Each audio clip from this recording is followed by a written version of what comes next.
Good morning and welcome to the Center for American Progress. A few reminders before we begin today's program. Please silence all cell phones, and during the question and answer period, please state your name and affiliation before asking your brief question. Thank you.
Good morning.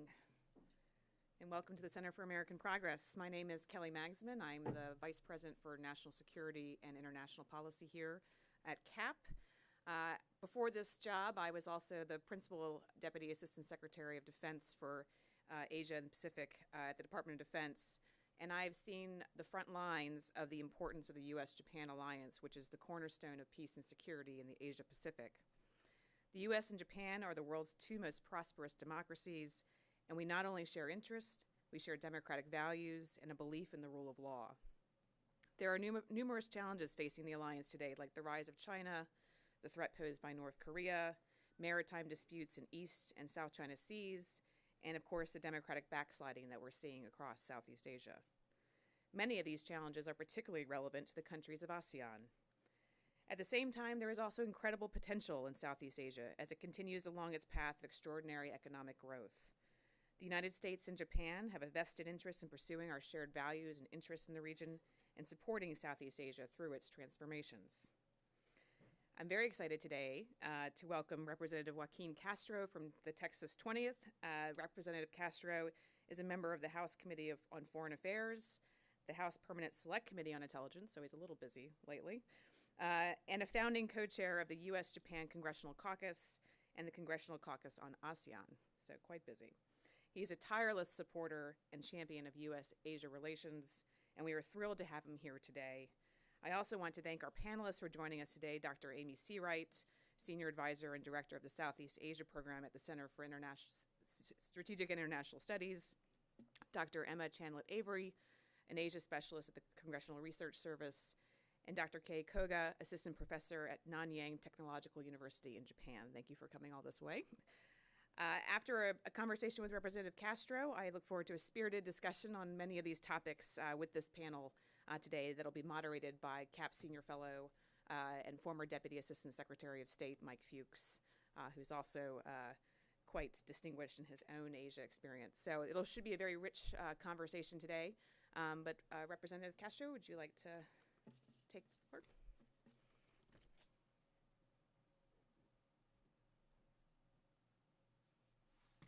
Good morning, everybody. How's everyone doing? Good, good. Thank you for that wonderful introduction, and thank you to CAP for holding this event and this important conversation, particularly on Japanese and U.S. cooperation in Southeast Asia. I'm Joaquin Castro, and I represent my hometown of San Antonio, Texas, in the United States Congress. I'm in my third term, and I actually have a twin brother, Julian, who was HUD Secretary under President Obama. And we were in the green room now, and I saw a picture of him hanging there at a CAP event, and that was very strange for me. I have the honor of serving on the Foreign Affairs Committee and the Permanent Select Committee on Intelligence, the only Democrat to be on both of those committees. So you can imagine this past week. In fact, since President Trump took office, my assignment has been a very busy one. But in both these committees, we tackle significant foreign policy challenges, including the question of America's role in Southeast Asia. This Congress, I co-founded the Congressional Caucus on ASEAN alongside a Republican member from Missouri, Congresswoman Wagner. I also started the U.S.-Japan Caucus a number of years ago because of the keen interest on the Hill for greater engagement with and support for the strong U.S.-Japan alliance that has contributed to peace, security, and prosperity across the Pacific Ocean for decades. And as I always remind folks, Japan is our closest ally in the Pacific and a nation that we've been able to work on important issues, not only in democracy, but also in economic prosperity and human rights around the world. As you all may know, in the Congress, caucuses are groupings of members of Congress who are interested in a particular issue. And of course, the strength of the U.S.-Japan alliance has driven a lot of interest in Congress for the caucus. As I mentioned earlier, I represent the 20th District in Texas.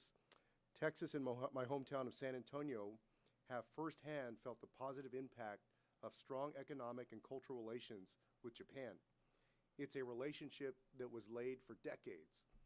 Japan is a leader in foreign direct investment in Texas, and Japanese businesses support thousands of jobs in my hometown of San Antonio. This drove me to continue highlighting the special partnership we have with Japan in Congress. The U.S.-Japan Caucus has grown rapidly since its inception almost 5 years ago now. now numbering 110 members in the U.S. Congress, in the House of Representatives, I should say, across both parties, Democrat and Republican. From legislation to remarks on the House floor to several meetings with Japan's United States Ambassador, Ambassador Sasai, who I'm sure many of you know, who's leaving us this month and going back to Tokyo, the caucus has been very active, and I attribute this to the strength of the alliance itself. Congress is the part of the federal government most accessible to citizens, and the caucuses reflect the broad support the alliance enjoys among the American people. This alliance has succeeded at times when many other such alliances have failed, because the United States and Japan share the underlying values of democracy and free speech, respect for the rule of law, and the desire for an international system based on rules. When Americans look to Japan, they see a country not too dissimilar from their own, and this builds trust between our two societies. The economic relationship between our two countries is built on these foundations, and it's why American businesses succeed in Japan and Japanese businesses succeed here in the United States. I also started the Congressional Caucus on ASEAN this Congress as a way to promote congressional engagement with this vital bloc of Southeast Asian nations. There are millions of Americans who can trace their ancestry back to one of the 10 member nations of ASEAN. Millions more are touched every day by the economic, security, and cultural ties of the United States and the member nations of ASEAN. And I started the caucus because there's great potential in that relationship between the United States and the ASEAN nations. And I'd like to see it grow as the United States places greater investment into East and Southeast Asia. As we engage with ASEAN, the United States must do so in cooperation and in coordination with our allies in the region. This is absolutely vital, and this includes close cooperation with our ally Japan. The foreign policy of the United States reflects our values, with certain unfortunate exceptions, particularly in the current environment. We encourage the growth of democracy around the world. We always look to strengthen an international order based on rules in much the same way our own society is structured. There is an opportunity here to collaborate with Japan in doing the same. There is a proactive component to this. The United States funds programs around the world, including in Southeast Asia, to strengthen civil society and institutions. We see this as absolutely vital. So in fact, yesterday, I introduced a bill with Congressman Mark Meadows, a Tea Party Republican, that, if passed, would enable the United States to work with other countries to strengthen electoral institutions and mechanisms. I would like to see a joint U.S.-Japan effort to support civil society and democratic institutions in Southeast Asia, especially in countries that have stalled or regressed on the path towards a more inclusive and democratic society. Just as we must encourage governments to provide for a more inclusive society, we must also call out our government and leaders that have taken, their countries on a different and darker path. For example, when leaders like Rodrigo Duterte of the Philippines encouraged the extrajudicial killings of thousands of his people, when Nobel Prize winner Aung San Suu Kyi's government conducts the murder of tens of thousands of Rohingya, the United States and Japan must stand side by side and condemn them. These are just a few examples of why our two countries' partnership can contribute to regional security and the pursuit of human rights and democracy. I will admit, our leaders in the United States may not always live up to the American ideal, especially at this time.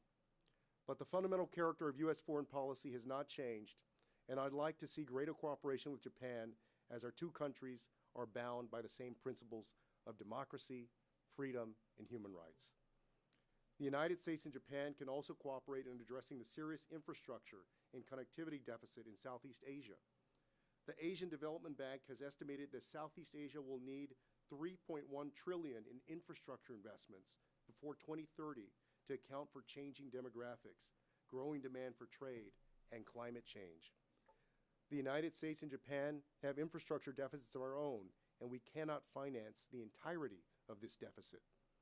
The vast majority of this investment into Southeast Asia will and must come internally from the nations of Southeast Asia.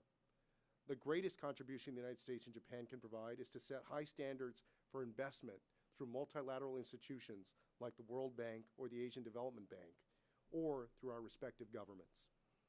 We're currently witnessing an influx of capital from outside the region into projects that are not sustainable, loading local companies and governments with debt they cannot repay if the underlying projects fail.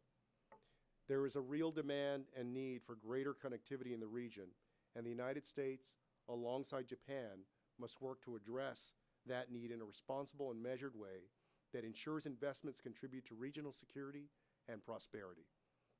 So far, I've covered the ways in which the United States and Japan can coordinate our values and our economies in the pursuit of a secure and prosperous Southeast Asia. We must also cooperate to address security challenges in the region.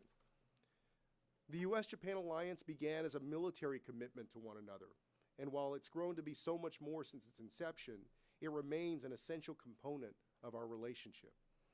In 2004, a devastating tsunami off the coast of Indonesia killed hundreds of thousands, and in 2013, Typhoon Haiyan struck the Philippines. The United States and Japan responded in both cases, side by side, to address the humanitarian needs of the communities affected. We must expand this effective cooperation to address other challenges the region faces, including piracy and terrorism. Given the reliance of both the United States and Japan on the trade that flows through the South China Sea, we must also stand up to challenges to freedom of navigation through this vital waterway. This includes coordinated support for the Permanent Court of Arbitration's 2016 ruling on the South China Sea, and coordinated challenges to any territorial claims that are not supported by international law. We must also jointly cooperate with other like-minded and democratic countries committed to an international system based on rules, including Australia and India, in addressing these security challenges. The unique capabilities of the United States and Japan make the sum of our cooperation greater than its constituent parts.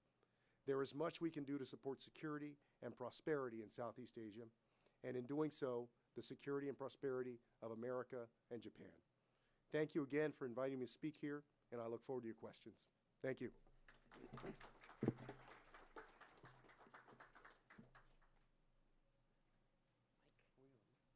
do it from here. Hello. Well, thank you very much, Congressman, for those very comprehensive remarks. It's been a pretty interesting week in U.S. foreign policy. I was curious your take on Rex Tillerson's firing and what it might mean as it relates to North Korea diplomacy with the summit coming up. So curious your views on that. Sure. Oh, that's a great question, obviously a very timely question, and probably one that everybody in the room has an opinion on, right? The first thing is, I think many of us have seen it coming for a while. Very early on, I was in Japan, I think in February of 2017, and in South Korea. And one of the consistent questions that I got was, who reliably speaks for the President of the United States? Because throughout the administration so far, there have been times when the Secretary of State has made a statement, or General McMaster or others, that those statements have been contradicted by the President of the United States or some other administration official. And so you could tell that the Secretary of State and the President were not on the same page. Now, his departure comes at a very bad time for America, and I think for the world, because we're getting ready, reportedly in May, for negotiations with North Korea on denuclearization. And so last week, of course, before the Secretary of State's departure was announced, I mentioned that we have to prepare for those negotiations in a way that I've not seen this administration prepare, quite honestly, for anything before, including the President. The President cannot go to South Korea for these negotiations and just wing it. And it's going to be very problematic not to have a Secretary of State or Secretary of State who's just started. A CIA Director Pompeo, I know, is going to move over. He'll have to go through a confirmation hearing, which I'm sure will be rough. And so it's going to be a tight turnaround if we're going to end up doing it in May. But I hope that the President, the new Secretary of State, we need an ambassador in South Korea also, that everybody will prepare very dutifully, really, so that we don't get our lunch eaten. Very fair.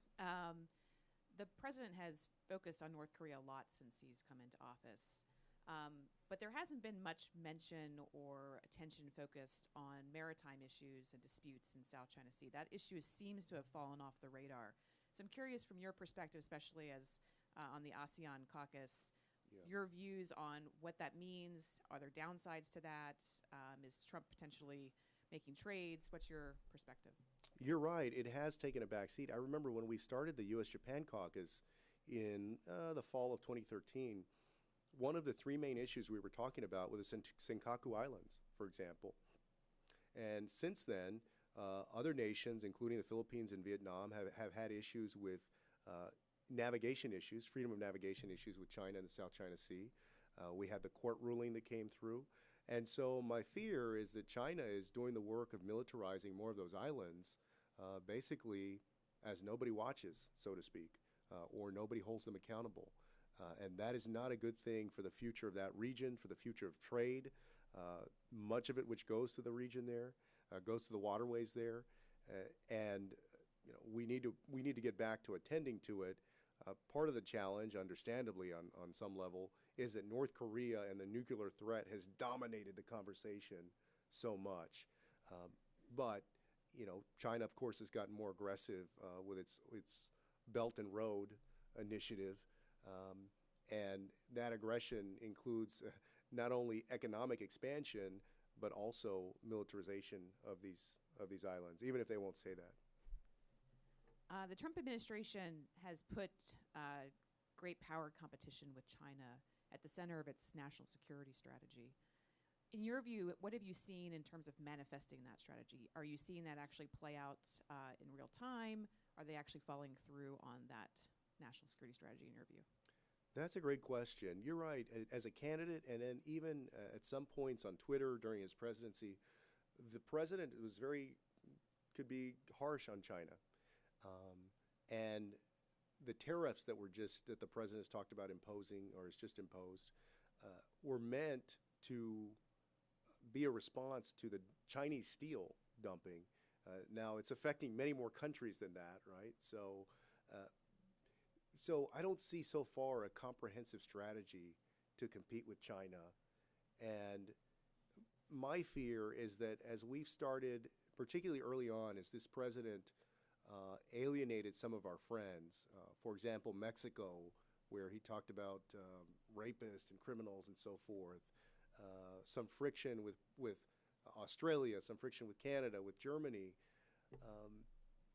As China expands economically, my fear is that our friends don't have to buy as much stuff as they do from us.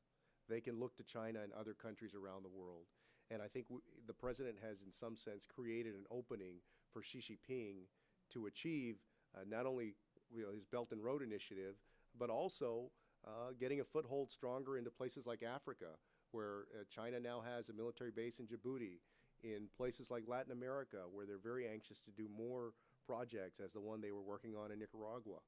So there is a real danger here that if we don't develop a more comprehensive strategy to deal with China, that they're going to go in some ways, I don't want to say completely uncontested, but almost uncontested in this kind of expansion. I'll ask one more question and open to the audience. U.S.-Japan relations are critically important, as you laid out in your speech. They're especially important when it comes to North Korea and the threat from North Korea. In terms of Japan-ROK relations, I'd be curious your views on whether the Trump administration is doing enough to improve those relations, especially in the context of the growing threat from North Korea. That's a great question, and I was in South Korea and Japan last year, as I mentioned, and one of the points that we always make when we go over, and by the way, over the last year and a quarter now, many members of Congress have gone to nations across the world that we consider allies and have tried to remind them that, whatever tweet you see out there, whatever statements you see that may be made that may upset you or disturb you, know that you have a friend in the United States Congress, both Republicans and Democrats, because I think that people need to hear that. But in terms of Japan and South Korea, we need our allies to work together. We need them to be on the same page. I've been encouraged by the fact that we've seen more military exercises in the region, cooperation among the three countries, because with North Korea being the nuclear threat that it is, really the fate of both those nations is at stake. So we should be doing everything that we can to encourage our two allies to work together. Great, thank you. A couple questions from the audience. Anybody? Blaine, please identify yourself and your affiliation. My name is Blaine Johnson. I'm on the Asia team at the Center for American Progress. I mostly work on China, so I was interested to hear what you shared just a little bit earlier on China and options for U.S. engagement around what China is doing outside of the narrow Asia region. I'm curious, because of some things that I've heard our nominee Pompeo saying that suggest that President Xi Jinping's consolidation of power positions China to do greater good in the world. I'm sure you've heard reporting on that, and I'm curious as to your thoughts. Yeah, That's tough questions yeah, here. Kat. yeah. Thoughtful questions, yeah. I think it's true, depending on what China's intentions are. Is there the possibility for China to do good things in the world? Yes. But we had a subcommittee hearing the other day on Africa and Chinese involvement in Africa. And I asked the question, for example, what is the level of Chinese development assistance in African nations? In other words, just like we have USAID, for example, how much money does China actually provide to other nations? No strings attached. I don't mean an economic project where we're going to use all of our workers or somehow, we're going to try to make $1 billion profit or whatever it may be. And the answer, at least, from the panel was that, China's not really developed a similar model to the United States to encourage and to help with assistance and development in that way. That many of these projects seem to be just purely self-interested projects. So I certainly agree that the potential is there. I have to say that we haven't exactly seen that yet. And even some of these economic development projects have not panned out. There's been, as you all know, a lot of tension because often China will start a project, import its workers to do the project so the local folks don't necessarily benefit, and then export those people out. I suspect that for them to further develop real deep alliances around the world, that they're going to have to change their mode of operation. There is the potential for them to do that. I don't know that they will. Time for one more question? Sure. Okay. Any other questions from the audience? Yes, in the back, please. I'll give you a mic. Retired federal policy analyst. Sure. I wanted to see if you could characterize the relationship of the U.S. with Taiwan, which I understand is being hazed by China, which seems to be an island very much in alignment with our values. Sure. No, you're right.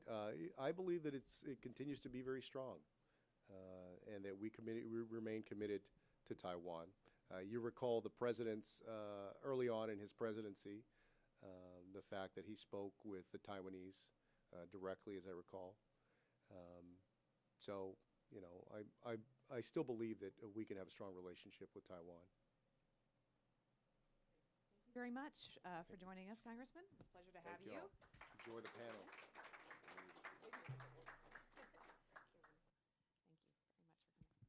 We'll now have our panel come join us on the stage for follow-on discussion.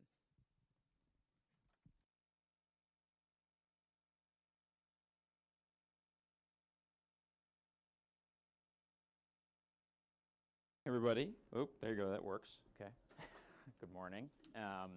Thank you again for joining us for what was a really great, interesting set of remarks and discussion with Representative Castro. And looking forward to diving right into it with our distinguished panel here. I think Kelly provided some great introductions for us earlier, and so I figured that I would just dive right in with Emma and Amy and Kay.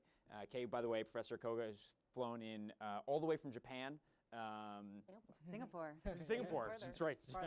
Even further from Singapore to join us here. So thank you very much for that. So I thought that what I'd start off with was I'd like to hear your thoughts on sort of U.S.-Japan cooperation in Southeast Asia, in the region. And I'm going to throw in an additional question on top of that to get us started. Kelly mentioned, obviously, the news of the last week. Secretary Tillerson is now soon to be out at the State Department at the same time that we are preparing for a summit meeting between President Trump and Kim Jong-un. I'm curious for your take on how you think that those two developments might impact actually U.S. and Japanese policy in Southeast Asia and more broadly in the region. And so perhaps first start with Emma. Sure. Thanks, Mike, and good morning, everyone. I do have to offer a disclaimer that my views are that I say here are my own and not that of CRS or the U.S. Congress. I think the first thing to do is to put in context the U.S.-Japan relationship under this administration. At the very start, Trump and Abe seemed to have a really close personal rapport. And despite a lot of the comments that were made in the course of the campaign, which tended to emphasize burden sharing and distrust that our allies weren't putting up enough, they sort of hit it off. They had days together of golfing at Mar-a-Lago, and that seemed to ease some of the concerns. And North Korea actually provided sort of a real focal point for the shared trust between those two leaders. Where we are now, I think we've seen a little bit more shakiness in this relationship. It's so personality-based and leaders-based, and when it's just based on leaders, there's some delicacy to the overall relationship. Abe himself is facing the revival of a scandal in his country, and so maybe on somewhat shakier ground. Some people are saying his third term could possibly be at risk now. I'm not sure whether or not I believe that, but at any rate, it reduces his own political capital. And I think that particularly the news of last week, a couple of different news items, may have jolted the Japanese a bit. The first was the announcement on the steel tariffs, which doesn't affect Japan quite as much as some of our other allies, but still is something that Japan, I don't think, welcomed particularly. And then, of course, the announcement of this summit. I think that could have been somewhat alarming to Tokyo. Obviously, there was not prior consultation with Japan, as we had seen in the past on North Korean issues. I mean, I don't think there was prior consultation in Washington either, so they shouldn't feel terribly left out. But there is always a fear, I think, in Japan of being somewhat marginalized in terms of issues on the Korean Peninsula. The issue of Japanese citizens abducted by North Korean agents decades ago has been still a strong domestic issue and priority for them. So I think that there's probably some fear that Japan would be left out of this.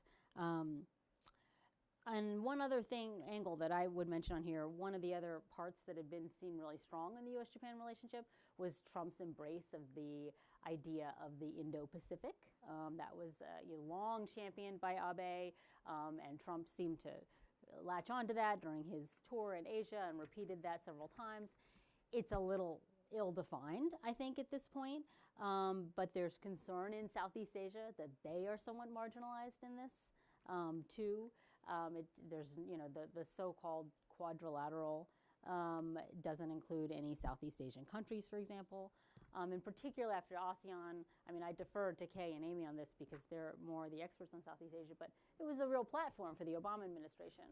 And the Indo-Pacific is a different sort of framework for dealing with the region.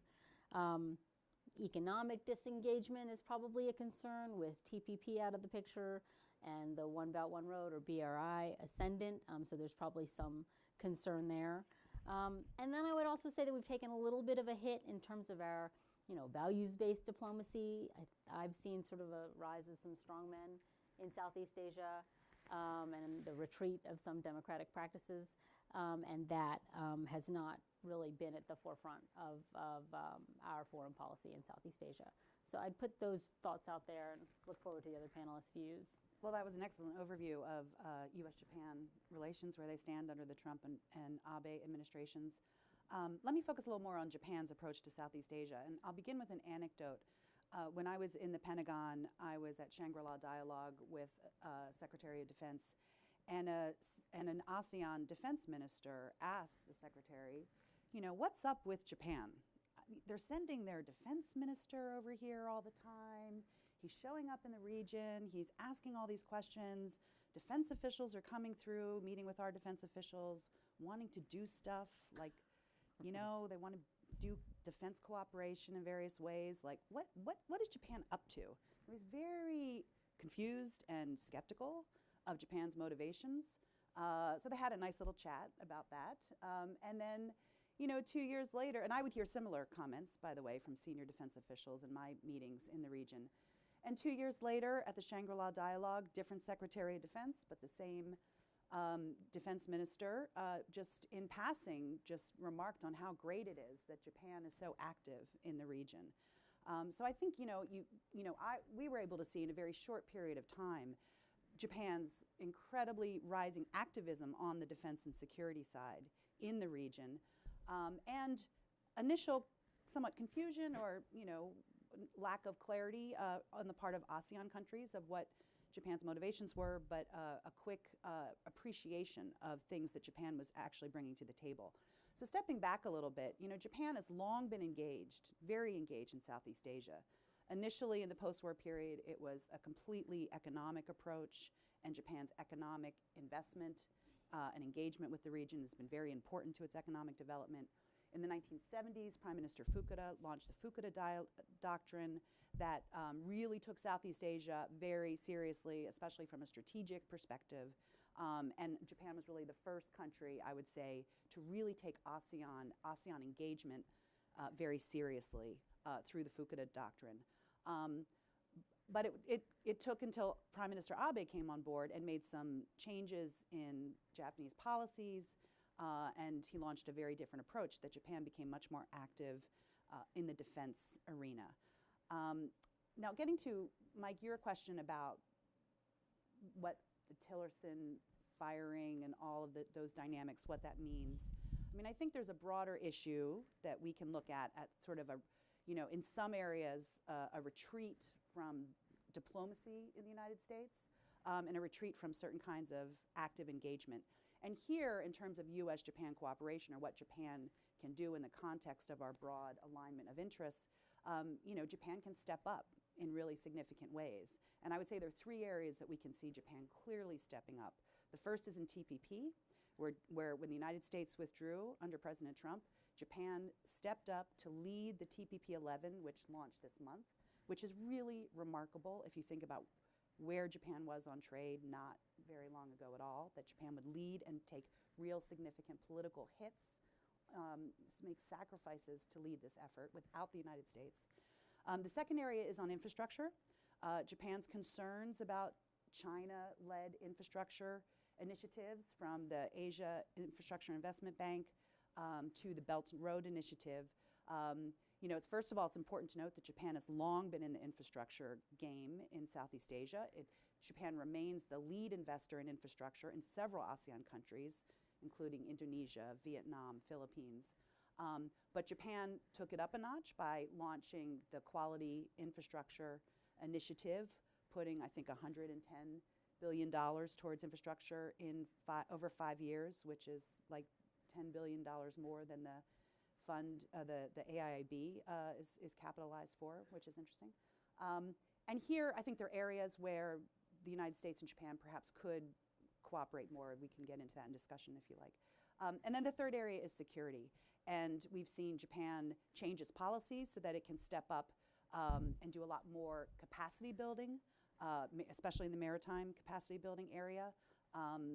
It has changed its policies so it can do a lot more multilateral exercises. We've seen a really strong uptick in Japan's multilateral exercise engagements with a whole bunch of countries in the region, compared to before 2000, Japan didn't do any multilateral exercises because it interpreted it as collective self-defense, which it interpreted as prohibited by its constitution. And the third area is presence. Last year, the Japanese massive helicopter carrier, the Izumo, spent 4 months in the South China Sea, made port calls in Singapore, the Philippines, Cam Bay, Vietnam, and participated in Malabar exercise. So that was really significant. I think it was noticed through all those port calls and engagements. I think everyone in the region noticed that Japan was kind of hanging out in the South China Sea for a long period of time, and I think we can expect something similar this year as well. Okay, your thoughts? Thank you very much for having me here. I'm Kei Koga from the Nanyang Technological University. Because I think the previous presenters already kind of mentioned about the the main points of the U.S.-Japan cooperation in Southeast Asia. So I'd like to just kind of focus on the more on the concept of Indo-Pacific strategy. I think the Japan kind of provided the concept of the Indo-Pacific when the Abe administration first came in the 2006. When the Abe actually went to the India to have the speech on the conference of the two seas. And then that is the kind of emphasize the linkage between the Indian Ocean and then the the Pacific Ocean.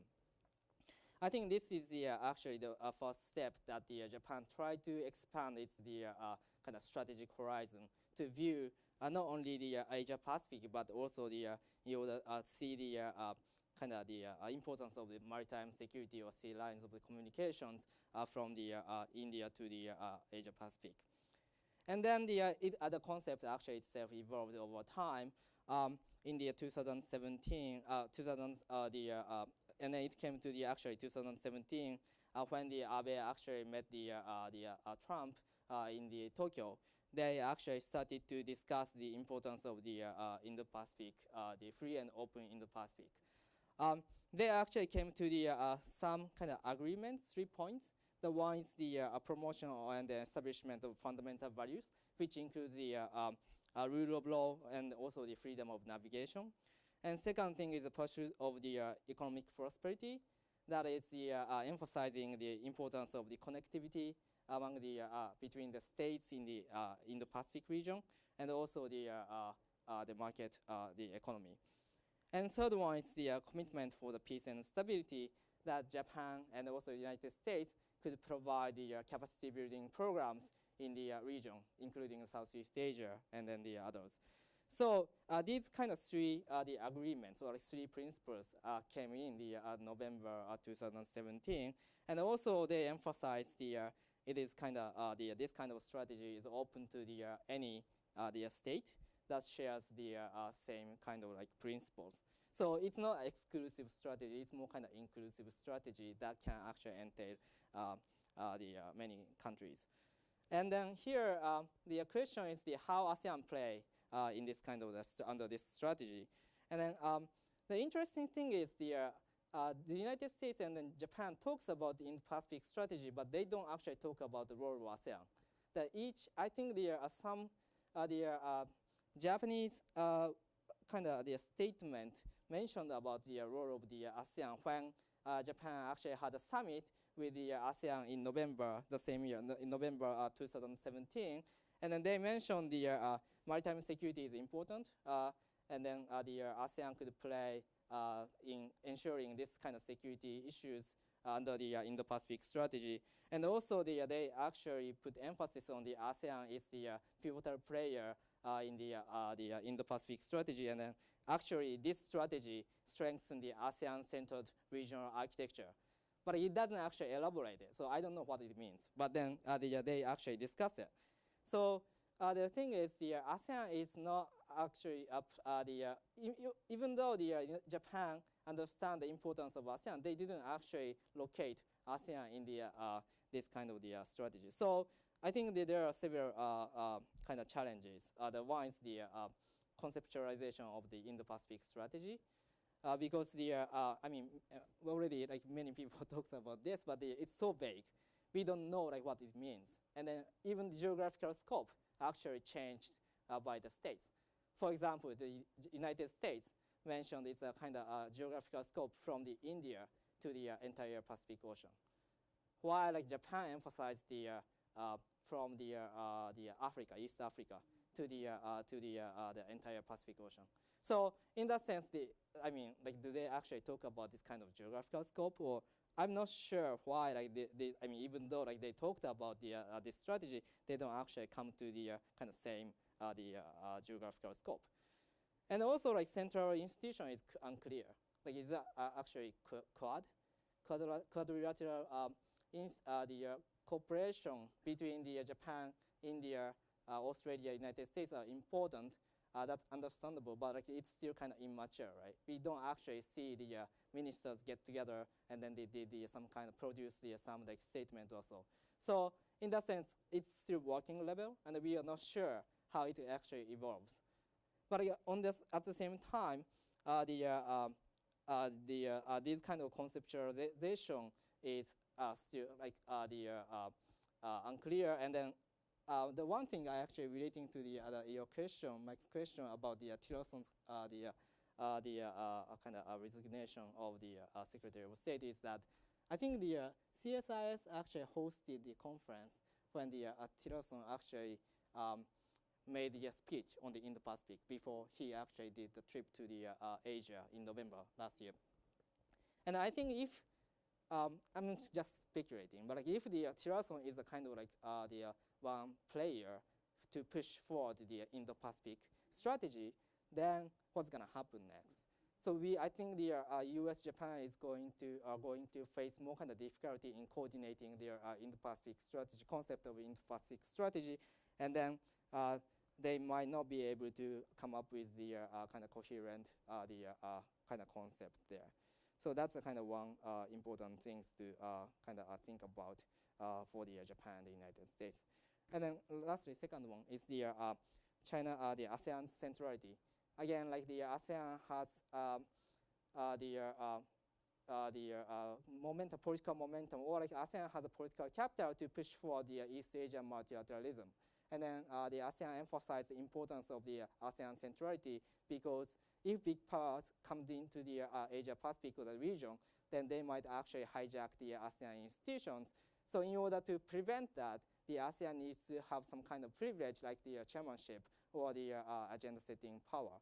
But then this the privilege might be marginalized if the Japan and also the United States focus more on the Indo-Pacific.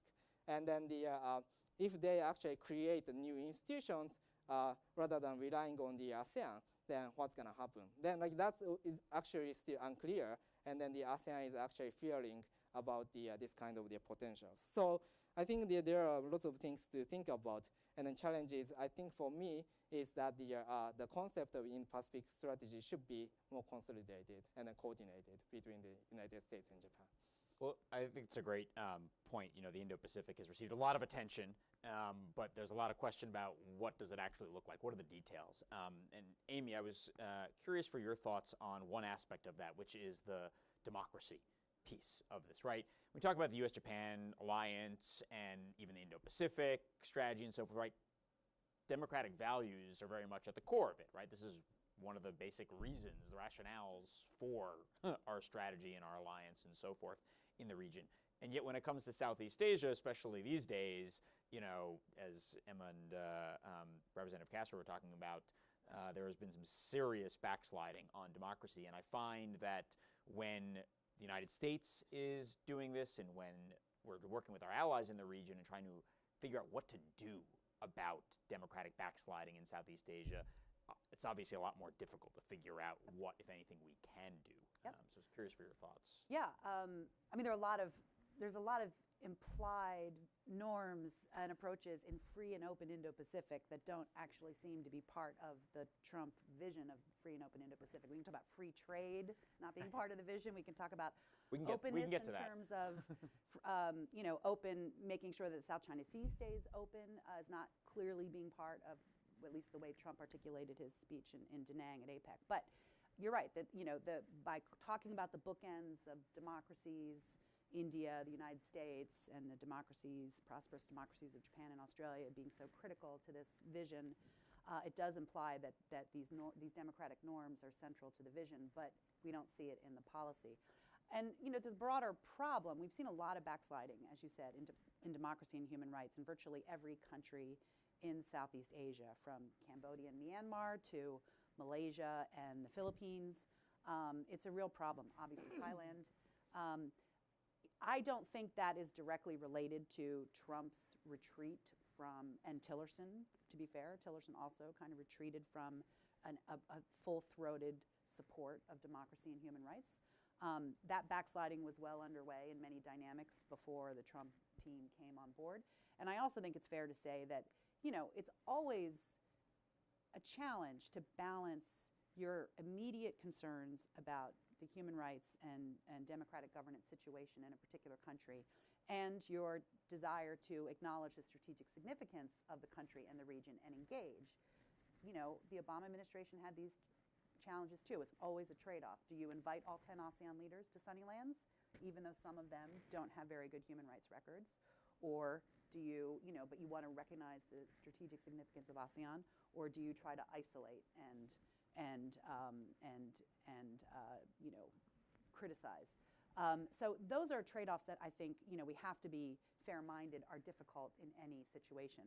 But the region has been long used to the United States being at the forefront, at least voicing support for democratic norms and human rights. And so the absence of that voice has been a little startling. Now, I was in Canberra a couple of weeks ago for a conference on Japan-Australia cooperation in the region. I was the token American, the only American. It was a bunch of Japanese and Australians. So it's kind of interesting to be part of that conversation and to hear the two countries start to get pretty serious about areas they can cooperate without focusing on the United States nexus in that equation. What I challenge the group to think about is, if the United States over the next several years is going to fall back, let's be honest. Everyone expects the United States to be out front on democracy and human rights. And countries like Japan and Australia sometimes free ride on that. They're not the ones delivering the really tough messages to Thailand after the coup. They're expecting the United States to do that, and then they kind of come in and kind of give a softer approach. And same thing with me, same thing with a lot of countries. So my challenge to Japan and Australia was, you should think about stepping up in this area. If you can no longer expect the United States to be in the forefront, maybe there's something you can do in this space to really boost the norms, work with ASEAN countries to make sure, because ASEAN also, at least traditionally, has had a strong voice on human rights. Are there things you can work with ASEAN there to try to reactivate that impulse? Yeah, Emma and Kay, I was curious for your thoughts on this point, but and also I'd throw in there, in particular, the situation of the Rohingya in Myanmar. I mean, obviously, this is just such an awful situation, and it also seems to just fly in the face with the U.S. policy over the last number of years of really trying to encourage an opening. And now this is something that really stands in the way, obviously, of potential progress in the country. So what does the United States and Japan, what, if anything, can we do about it now? You want to address the Rohingya? Okay. Okay. No, I mean, yeah. That's for you.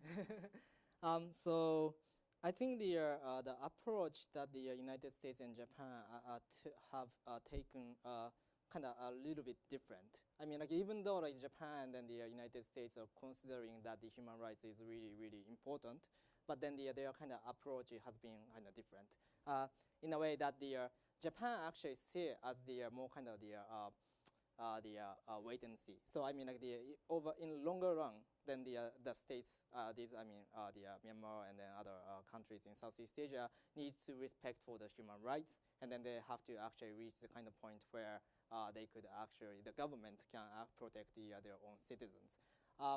That is the kind of one way to think about it. But on the other hand, the United States is actually more kind of sometimes, as the Dr. Steelite said, it's more kind of facing dilemma, I mean, strategic kind of interest and also the human rights value. And then I think sometimes if there's the kind of human rights value is more considered to be important at the point of the time, then they're going to be more advocative. So the United States could actually push a little bit more forward. And that actually creates the political momentum, and that sometimes creates the change in the domestic politics in the Southeast Asia, and which is good. But at the same time, that could actually trigger a certain kind of the turbulence too. And then so Japan actually stepped back a little bit. And then I try to kind of see which like the right balance between the to what extent they could actually push forward. So interesting thing is when no Rohingya issue, I think when the Philippines, the Duterte actually pushed for the kind of anti-drug campaign to killing those suspects in the Philippines, the Japan didn't actually push much. They didn't actually make clear that like this is actually the unacceptable. So in that sense, even though I think there is a certain kind of even though they have the ultimate kind of objectives, their ultimate objectives are the same, but like still it's really hard to actually they coordinate at the same point at the same time, and then they push forward to the Southeast Asia. I would also argue that it's maybe the reason that we've seen some enthusiasm from India and Australia and Japan in this Indo-Pacific, and particularly the Quad idea, is also driven by just a strategic interest in trying to keep the United States engaged, period, not just in terms of being the biggest advocate for human rights and democracy, but just keeping commitments in the region. I mean, we have tried this before. In 2007, we started working on this Quad idea, but it died pretty quickly. First, because China pushed back really hard, seeing that as some sort of encirclement. We had a change of leaders in Australia, and they made a different call. Abe also lost power. Bush lost popularity here. Singh lost popularity. So it was very leaders-driven, and I think you have to have that alignment of leaders in place for that to work at all. It also takes working level capacity. It takes a lot of talks and a lot of arrangement, and we have seen a lot of key positions not filled in this administration. I mean, you just have to put people in planes and send them there to convene these meetings, and it sounds sort of pedestrian, but that's really what it takes if you're going to build up cooperation to something much more meaningful. So I think that's part of the challenge that we face right now. There's also obviously the massive distraction of the Korean Peninsula, and that's what's sucking a lot of the oxygen and out of the room. Korea's position, South Korea's position in the Indo-Pacific is also completely ill-formed.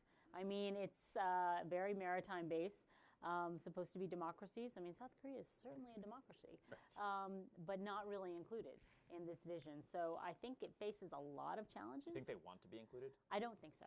I think they're very happy to have not been asked at this point because they're very concerned about what that would say to China, to Beijing, obviously. But let's remember that South Korea and Japan often see relations as a zero-sum game. And this, at least during the November trip, we were hearing about the Indo-Pacific. Abe's getting a lot of credit for that, as sort of putting that in Trump's ear. And I think that can't be a comforting thought to leadership in Seoul either.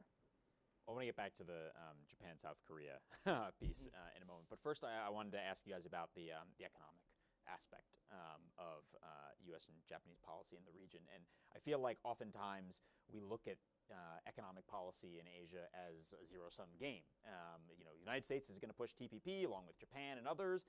China's got One Belt, One Road, or AIIB. And if the United States is not in TPP, then China is somehow gaining from that. I think obviously the reality is a little bit more nuanced perhaps than that, but I'm curious for your thoughts because now we've seen obviously TPP 11 has gone forward, but the United States is not there. The tariffs that the United States is obviously beginning to impose is going to hurt some of our allies in the region. And so I'm curious how you see this economic policy game being played out now in the era of Trump, which I recognize is a little bit unpredictable perhaps. But I don't know if you guys want to start, Amy or...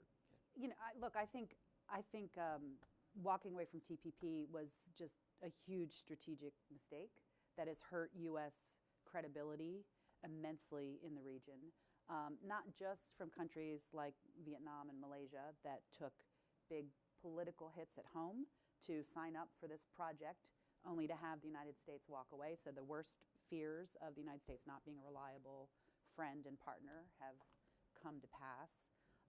And there's been nothing offered to replace it except what Trump outlined in his Da Nang speech of, his willingness to negotiate bilateral deals with any willing partners, while making it clear that his vision of a bilateral trade deal is one that attacks the bilateral trade deficit with the United States, which really is not a free trade agreement. If it is completely focused on eliminating a trade deficit in a bilateral context, that's not free trade, that's managed trade. So who wants to sign up for that, right? So there's no takers. I don't expect to have any takers.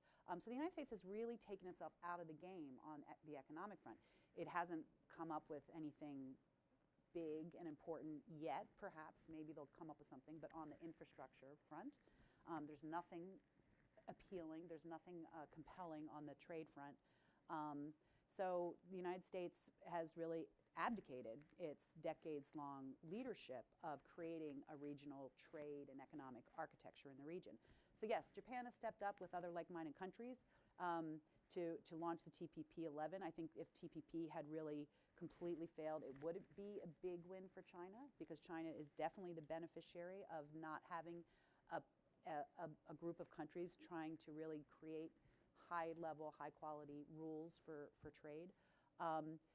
But I don't know how, I don't know what more these countries can do without the United States eventually coming back on board. I mean, they can bring in more countries. Eventually, hopefully, the United States will start to feel isolated itself and will feel the need to come back on board.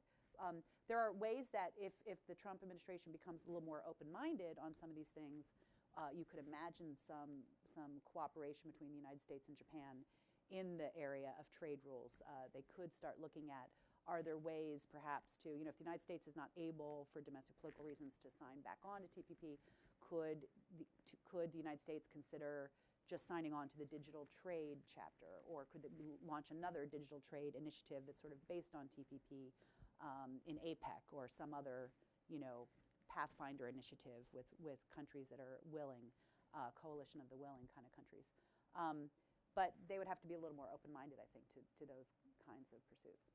Hey, what do you think about, I'm curious what you think about this sort of economic engagement in sort of an era of lack of U.S. leadership? Right. I think I agree with Dr. Seelight. Basically, it's kind of like the United States disengaging from the region, and then Japan actually stepping up play a pivotal role to formulate the new kind of trade arrangement, and then wait for the United States to come back. I'm not sure to what extent the Asian countries can wait, but then still, because there are so many kind of strong initiatives taken by China right now. The BRI, the Belt and Road Initiative, was pretty kind of popular actually in Southeast Asia. They are welcome this kind of the initiative, because they could actually get the financial assistance, and then they could actually build the infrastructure in the countries. On the other hand, they are actually at a certain level concerned about the risk of this kind of the Chinese engagement, and Japan could actually provide the alternative to that. I mean, like right now, I'm not sure to what extent Asian countries can wait, or like they can take the alternative seriously. But then the thing is, Japan provides the alternative by kind of providing the TPP-11, and also I think the part of the free and open Indo-Pacific strategy is kind of plays that role too, because the Indo-Pacific strategy includes the infrastructure development and also the kind of other connectivity which the Southeast Asian countries want. So, and then again, like, because the concept of the Indo-Pacific strategy is really, really vague, so I'm not sure what kind of the alternative Japan can provide, because Japan usually provide the financial aid or the infrastructure development aid with the certain kind of the conditionality. I mean, like obviously the human rights and then also environmental protection too. So if the Japan could actually stay the same course, then it cannot be probably like China could have the upper hand, because the Japan has been doing this, and then China didn't do that, and then the Southeast Asian countries get attracted by the China's the initiative. So in that sense, I'm not sure how can Japan tweak a bit this kind of the conditionality. But if that's if they could actually successfully create the alternative to the BRI also, then that actually creates the reassurance to the Southeast Asian countries, because their kind of their big nightmare is they have to pick one. I mean, they have to pick the one kind of great big powers, like either the United States, Japan, or the China.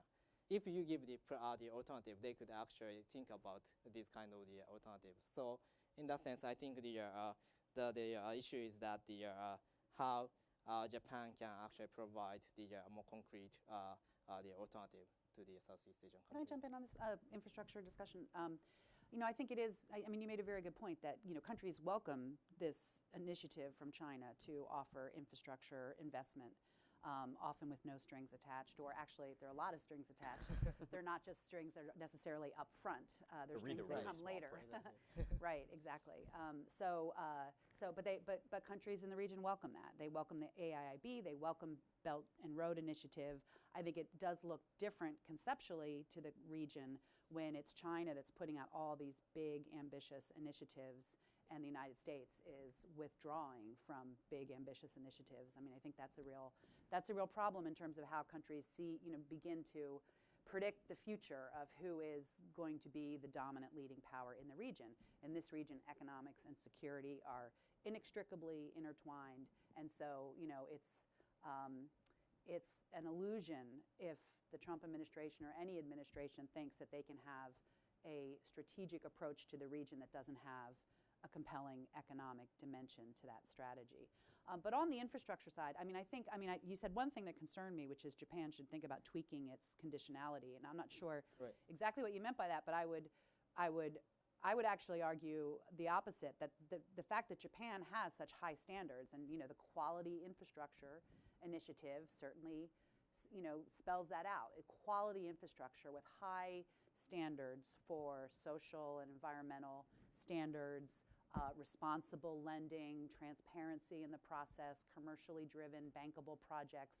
These are standards that Japan is upholding through its investments that China does not always pursue, and they're standards that are in the multilateral development banks, the Asia Development Bank, the World Bank, and also, interestingly, the AIIB has pretty much adopted those standards as well, because the European countries came on board, unlike the United States and Japan that chose to stay out. The European countries jumped on board early and worked with the Chinese on their initial template and basically cut and pasted all the good language on standards from these other multilateral banks into the AIIB. So the AIIB actually is turning out to be not a big deal, just kind of a bread and butter multilateral development bank. Belt and Road Initiative, I think, is a lot more concerning in many ways. So it's great that Abe is staying on the playing field with an alternative, but I think this is an area where the United States and Japan might be able to do a little more to cooperate, and possibly through a quad kind of discussion as well, or other configurations. But there are still, even though all of these different multilateral development banks and Japanese investment money come with high standard conditionality, there's not always the same definition of what high standards means across these different entities. So coming up with one clear definition of what is the right standards for infrastructure investment and lending, that then everybody could kind of sign on to, could be adopted by the banks, could be adopted by Japan.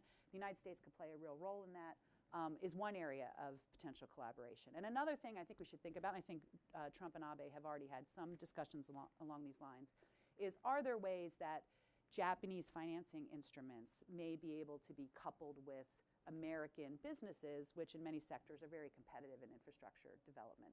So traditionally, Japanese investment in the region has understandably been tied to Japanese business promotion, but perhaps there are ways that they can be combined. And the United States doesn't have many tools that are very helpful in this space, but there is the Exim Bank and there is OPIC, and it would help for starters if you could get those back up and running and fully funded. Exim is still around, right? Yes. Well, it's kind of. Yes, I think it still needs to be reauthorized. Did you want to add to the econ? Just one little thing. I also love, only in Washington we have phrases like bread and butter international development bank. Just to step back to the bilateral context for a second on the U.S.-Japan economic relationship, I think that from the outside of the relationship, they really succeeded in getting that to take a little bit of a back burner. They were like, oh, Pence and also, you guys deal with that, the economic dialogue, and that ended up being slow-rolled a little bit, and let's postpone this meeting because of North Korea. We need to focus on that. But it was successful in terms of getting the atmospherics right. But I think it's, first of all, pretty clear this administration is not interested in multilateral initiatives on the economic front. They much more prefer to deal bilaterally with countries. So that sort of spells possibility of some troubles on the horizon in terms of the U.S.-Japan relationship there. And when they made this announcement about the tariffs and then said, well, you know, we can negotiate with our allies on this, that might have been sort of a message to Tokyo, like, we're going to actually have to have bilateral economic negotiations here. And the signals that I've gotten from Japanese is, you know, no interest in an FTA. Like, they do not want to go down that path with the United States. I think our Congress might be saying the same thing. But well, possibly. I make no comments on our Congress. Oh, sorry, I only serve them. So I think that, and also as the point person in this is sort of at the center of this new scandal in Japan as well. So I think that we might face some more rockier waters ahead in the relationship. I wanted to turn to maritime disputes. You know, if we had this event and this conversation, I'd say 2 years ago, that would probably be one of the, if not the top issue. Permanent Court of Arbitration's case and ruling in 2016, and obviously what has been continued Chinese construction and building on its outposts in the South China Sea. Not to mention moves in the East China Sea as well over the last 5 years. So that, though, has clearly fallen off the radar, but not necessarily stopped events there in the South China Sea and in the East China Sea. And so I'm curious, maybe I'm going to start with you for your thoughts on how this plays into the U.S.-Japan alliance right now, especially in a period where the U.S. seems to, again, be doing a little bit less of proactive leadership in the region. Well, this was mentioned in the earlier session. Kelly mentioned something about sort of attention drifting from the South China Sea. In the East China Sea as well, I mean, Japan got what it really wanted initially in terms of reaffirmation of Article 5 and that the U.S.-Japan alliance extended to territories administered by Japan. So that was, you know, a relief at the outset. And I think that the number of, according to the Ministry of Defense website, the number of actual incursions has sort of stabilized in 2017. But I know that there is fear in Japanese strategic circles that the kind of activities that they are doing and the kind of capacity that they are building is sort of going unchecked and or noticed, but unchecked, and there's not enough attention put into that area. So I think it's the Chinese are, you know, generally good at keeping these things at a lower temperature for a while if they want to. And actually, you know, Beijing-Tokyo relations aren't as poor as they have been in the past. Right. There's some effort to stabilize that relationship, probably driven by some domestic considerations in both capitals. But I don't think that we're making a lot of progress in terms of strategically addressing what is an increasing threat to some circles. Yeah. Well, CSIS definitely notices it in the South China Sea yes. on its website. Yes. Very regularly updated photos, which we all appreciate. Yes.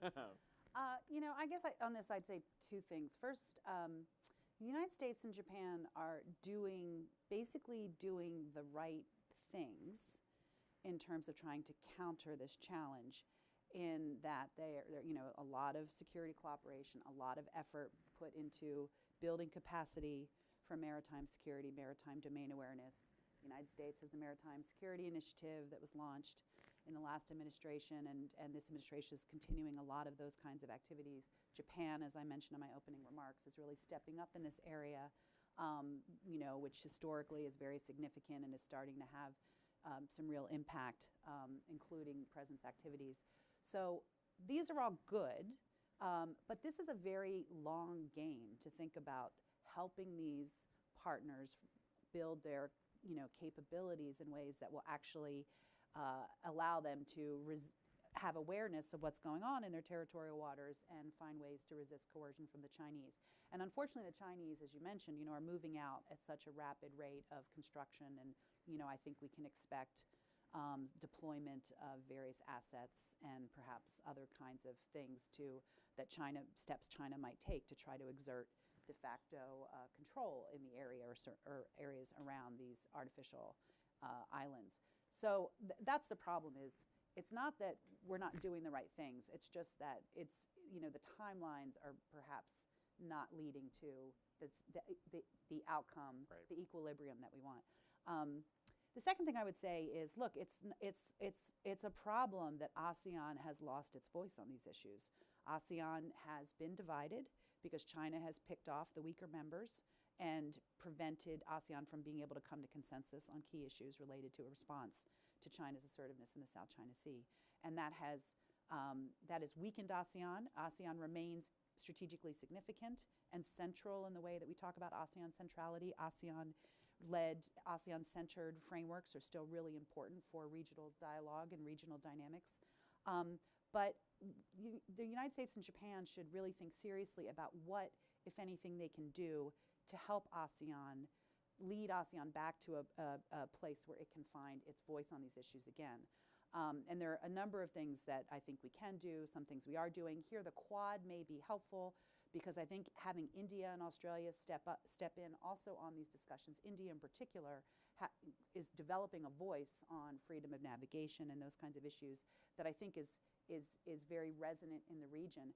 And a final point I'll make is, there was a lot of talk in the earlier round of comments on the competition that some see between the Quad and ASEAN centrality, because the Quad does not include Southeast Asia countries directly. And I think there is an element of tension or competition there. But I don't think that's necessarily a bad thing. I think it's, having those four countries, if the Quad were to develop in a way that there was regular articulation of a strategic vision for the region and some operationalization of cooperation in terms of maritime security and other things, other activities that can be done together, I think that will rattle ASEAN a little bit. But ASEAN needs to be rattled. ASEAN already is rattled because they know that there's a level of dysfunction that is hurting their collective interests. And they're trying to find a way through it. But having a little bit of competition might actually help the proponents within ASEAN that want to say, hey, we've got to get our act together and find ways to reform ourselves, perhaps a consensus of an X-1 or some other principle, so we'll be able to play a role on these really critically important regional issues. I mean, when they actually tried to get the Quad launched before in 2007, I think that Singapore actually participated in that initial round of exercises. Mm-hmm. And you would think that Singapore would be a natural partner in that group, given their maritime capabilities. Yeah, I mean, that gets to another point about the Quad that I always feel compelled to make, which is, I think we shouldn't get so wrapped up in this Quad, capital Q, 4 countries, 4 leaders getting together and having it be this very top-heavy, very rigid thing. I've always been of the view that there's a lot of value to having these 4 countries cooperate, coordinate, operationalize cooperation, bring in other regional partners, especially in Southeast Asia, countries like Singapore. So I just think we should focus more on quadrilateral, small Q, quadrilateral cooperation and not focus on, is there going to be a Quad? Is there not a Quad? Should we do a Quad? What will China say about a Quad? If you just do things and not just talk about them incessantly all the time and focus on secretaries of state and foreign ministers or leaders, but just do things more at a working level, I actually think maybe more durable that way, too. Maybe more because durable. You don't have Beijing reacting to just the pomp of it all. A lot more and about have leaders in Australia and India be like, let's not, That's right. I think last point, I agree. I think if we could actually clarify the division of labor and then also the roles of the each institution, then that's great. I mean, I think the ASEAN doesn't feel that their kind of centrality is violated or something. So, but on the South China Sea or the maritime security, I think the U.S. and Japan need to come up with some more concrete action to deter the kind of more the further militarization or so. This is because the one interpretation about the current Southeast Asian or South China Sea issue is, I mean, particularly in the Philippines. The reason why like the Philippines started to kind of accommodate more to the China is because the ASEAN didn't function on the South China Sea. I mean, like they actually talked about South China Sea, but they couldn't actually deter the Chinese encroachment. And also the tribunal, South China Sea Tribunal Award, didn't do much. I mean, like it actually legally binding, and then that actually supposed to be protected by international community. But then no such action to enforce that, right? So in that sense, there's nothing that like the Philippines can do. And then what they could do is just set it aside for a while, and then when the time is right, then probably like they could actually come back to the international law or like the tribunal award. But now like it's not the right time for the Philippines to kind of create a tension with China. So that I mean that one interpretation can be understood. I think that is the kind of the one interpretation that not the dominant, but like the majority of people thinks in the Southeast Asia. So in that sense, I think what we need to do is what to do with the current situation. If we just kind of leave it, and if we just kind of politically declare that the tribunal ruling is important, then I mean it has the certain kind of sympathy from the international community, but then it doesn't deter again. Like it doesn't actually have the concrete effects. So in that sense, we need to do something. The United States and Japan provided the capacity building effort to strengthen the maritime security capabilities, particularly law enforcement capabilities in the Philippines and Vietnam and so on and so forth. But again, it's a kind of long-term vision. And then I mean, even if you actually provide the Coast Guard cutters or those kind of patrol ships, it doesn't actually immediately deter this kind of encroachment. So again, this should be done something. And also, this actually has the more kind of negative side too, because the ASEAN countries started to process the more kind of political negotiation with China. I mean, COC, managing the, I think, complete implementation of DOC, and then talking about COC. That's good to maintain the stability in South China Sea, but at the same time, it's more political action. It's not the kind of rule of law that we try to kind of respect. So I think if this kind of political action continues, the respect for rule of law that the United States and Japan emphasize could be somewhat kind of damaged, I think. We have a few minutes left. I'm gonna open it up for a couple of questions from the audience, and I'm gonna kick it off we'll take a few together, and I'll kick it off with one of my own, which I was curious to get your thoughts on as well, which is your thoughts on how the latest developments on North Korea might impact the U.S.-Japan alliance, which obviously will have a decent amount to say about where we go on North Korea. So with that being the first one, take any questions from the audience, and please state your name and affiliation. Let's go with Prashant first, please, in the third row there. Thank you. Thanks, Mike. Prashant Parmaswaran with the Diplomat magazine. Thank you all for a great discussion. I enjoyed the discussion on the South China Sea in particular, but I wanted to shift the focus a little bit to the other waterway that's really important in Southeast Asia, which is the Mekong.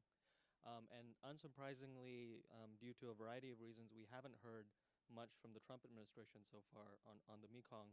And given the work that the Obama administration did on the Lower Mekong Initiative, I think that's really important, because going back to what Kelly said about great power competition, that leaves a lot of countries in Southeast Asia who are smaller wondering where do they fit in all of this.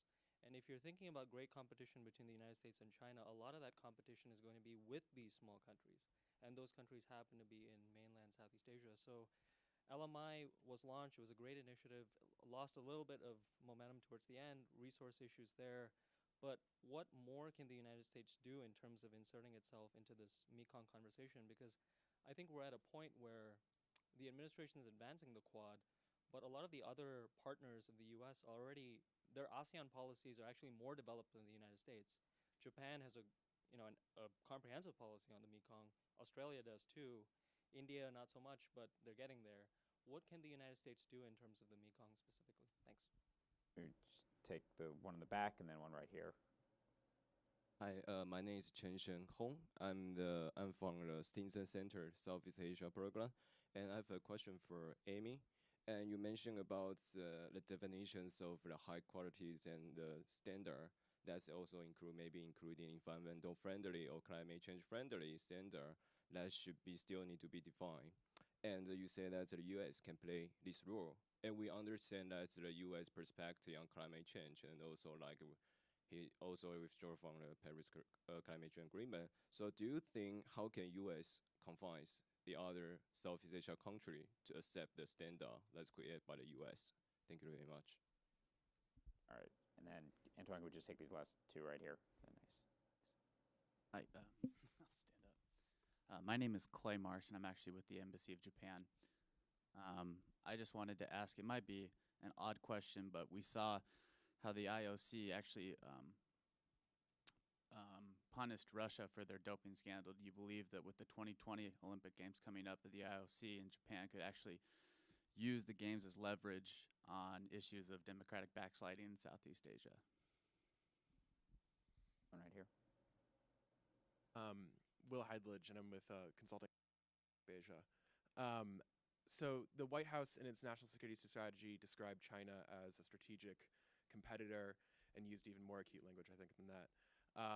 And that wasn't too surprising to me, but what I was surprised was to see Kurt Campbell and Eli Ratner more or less agree that our strategy of engagement with China over the past 10 to 15 years has seemed to have failed. And given the relationship between Tokyo and Beijing right now actually appears to be stabilizing, at least, and there's more engagement and more diplomacy than before, are we seeing a potential for some daylight between Tokyo and Washington vis-a-vis China? All right, we have a few minutes left, and I figured you guys answer whichever of those questions you would like to. So maybe, Amy, you want to start? Emma usually starts. Which one? Okay, I'll just quickly, since we don't have much time, talk about the DPRK and the effect on the U.S.-Japan alliance. I made a few comments at the outset of this. I think that Tokyo may be suffering from some of the whiplash that some people here in Washington are, in that the maximum pressure approach that had been embraced and promoted by the Trump administration seems to have flown out the window a bit, at least temporarily, as we prepare for a possible summit. Abe had really hewed to that approach. I mean, writing op-eds in the New York Times saying that it's pointless to negotiate, all military options to be on the table, full-throated support of that. And although he's said enthusiastic things since in the last couple days, I think, a day before he had sent his envoy to Washington to make the case that we need to keep up the pressure and we need to keep Seoul in the fold, and this is all very dangerous. As I said before, I think that Japan still really wants to put this abductee issue at the forefront of their priority in any sort of negotiation. Abe sort of rose due to this issue when he was chief cabinet secretary, and that has the potential to marginalize them in any sort of talks there. That is a difficult issue to get any traction on, to get resolution on, but that they care about it a lot politically. So I think that could be an area of some cleavage between the United States and Japan. I will say, however, if this big initiative at diplomacy fails and we get to the point where we're talking more seriously about any sort of military engagement, Japan would be very key to that. I mean, the series of UN bases that are there, the U.S. Facilities that are based there would clearly be involved. I am glad you answered the North Korea question, because I'm going to focus on LMI and a couple of others. I actually worked on Lower Mekong Initiative when I was at USAID in the Obama administration, so it's near and dear to my heart, although it was a sort of fundamentally flawed premise from the start, because it was never as you indicated, never properly resourced. But I agree that the Mekong region and specific questions around Mekong River management and other transnational, transboundary issues in the region are incredibly significant for the countries involved. They have huge developmental and economic and political and strategic impacts.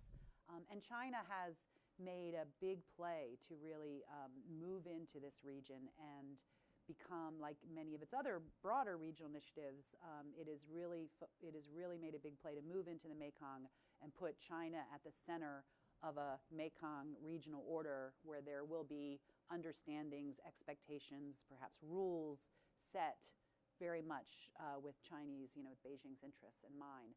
So they've launched the Mekong initiative that has really picked up speed in recent years. And I will tell you that when you travel in the region and you talk to observers of these dynamics in Thailand, in Singapore, but especially in the Mekong countries, they are extremely concerned about this. They see it as almost inevitable gravitational pull now towards a real sort of China domination of many of these issues about, again, Mekong River management and other things. I think it's very unfortunate that the United States was not able to really cough up a more ambitious, resource-heavy approach to the Lower Mekong Initiative. We did some very good things.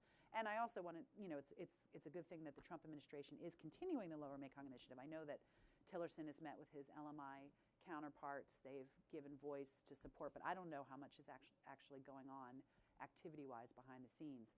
There was also an attempt, though, to coordinate the efforts of various friends of the Mekong Initiative, FMI, as we called it, to pull in Japan and Australia and some of the multilateral banks and others that were actively engaged in the region. Again, I think, if there was high-level effort and real investment of energy and time in that space of really trying to coordinate approaches, it still would be very valuable and very welcome in the region. On the China question, no, I was not surprised. I think that there's been a gradual consensus among policymakers and observers, commentators in Washington, in the business community as well. And I think we saw a real shift over the course of the Obama administration where, for a long time there was this underlying assumption or perhaps wishful thinking, but, a thought that had some logical basis to it, to think that if you enmesh China in a web of institutions and it will give it a stake in a multilateral order that benefits everyone after all, it will become socialized in that and will become a responsible stakeholder, in the words of Zellick, right, in the Bush administration.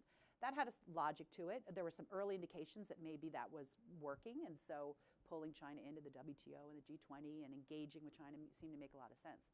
But I think what we saw, especially, I think, most pointedly in the South China Sea, but a range of other issues as well and other areas, became, Chinese intentions and its vision for the regional order that it hoped to create became more and more clear, and its predatory behavior in some aspects became more and more clear. So there was, I think, with some exceptions, of course, but I think there was a real movement of consensus in the final years of the Obama administration that, the only way that this is going to work is to find ways to get much tougher with China in the economic sphere, in the maritime sphere, in cyber sphere, et cetera.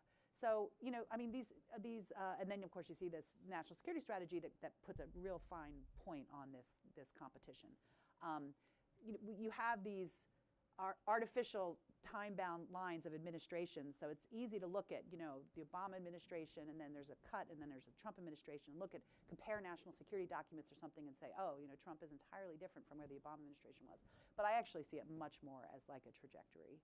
And so I think even if Hillary Clinton had won the election, I think you would have seen a national security strategy not very different, maybe slightly softer wording, but the intent behind it, I think, would have been very similar. And Mike may have more thoughts on that. But Okay, final words. Yeah, just quickly the last part on the kind of the division, not division, the kind of differences between U.S. and then the Japanese policy toward the China.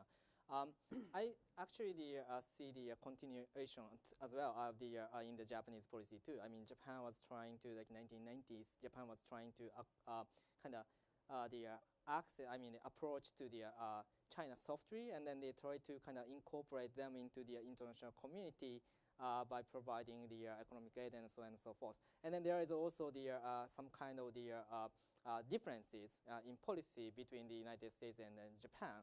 So this actually things happens like many times before. This time, I think it's a kind of pretty much, to me, it's the same. I think the basics of the Japanese foreign policy is pretty much stable, and then they are actually trying to more kind of firm stance against the China's kind of assertiveness in the maritime spheres. But at the same time, if you just kind of create the tensions, then they can actually have the dialogue with each other, and which actually creates more tension and intensify tensions. That happened in the 2010 to 2014, and then that was the when the China's kind of fishery boat crashed or rammed into the Japanese Coast Guard ships, and also the Japanese whole nationalization of the Senkaku Island, which is often to the Japanese officials called the transfer of ownership. But then that actually creates the tension, and then all the kind of the communication line was shut down. And then that was really, really bad. And then both sides actually understand that was really bad. So in order to create that kind of the situation, in order not to create that kind of situation, they try to actually do the more kind of political negotiation dialogue, even though that in the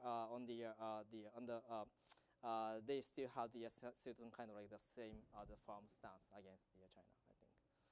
Yeah. Well, please join me in thanking our panelists today. It was a great Thank you. conversation. Thanks, Mike.